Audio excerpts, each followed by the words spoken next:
My lords, I've listened to the vast majority of the debates today, and I have actually been shocked by some of the speeches that were unusually, wonderfully tough and very critical. And therefore, I do hope that the government ministers are actually listening and understanding that we are trying to help. And it thrills me to be speaking alongside so many incredible people, noble lords, in particular the forensically brilliant Baroness Finlay of Llandaff, as well as the amazing legal minds of Lord Anderson of Ipswich and Lord Hope of Craighead.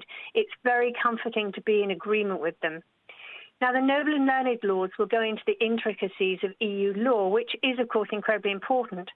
But to me, there's one very simple principle, and that is that the government has taken a decision not to be part of the EU single market, saying it's a bulldozer and it stops our parliament from being able to legislate on important policy areas.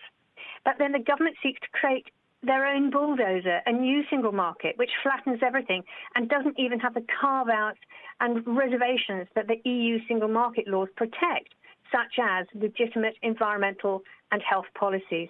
Now, there are times when a bulldozer is the perfect machine, but not in this legislation. And it's totally false of the government to make any comparison of this UK internal market with existing EU arrangements without including any of these policy protections and derogations. This bill actually represents a huge centralisation of power in the UK government and tramples over existing legislative rights of the devolved parliament, as many noble lords have said already. It also demonstrates what I would call the extremist view of this government, that the free market and capitalism should override everything else. There is no legitimate policy that can challenge the free market, and that's completely wrong and fundamentally at odds with what the majority of people in this country believe.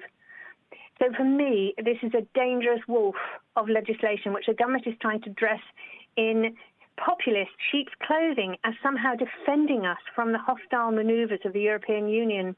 But the truth is something else entirely. This is an important building block in the extremist ideology of a hypercapitalist future in which the market subverts and consumes everything else. And we noble lords must oppose this.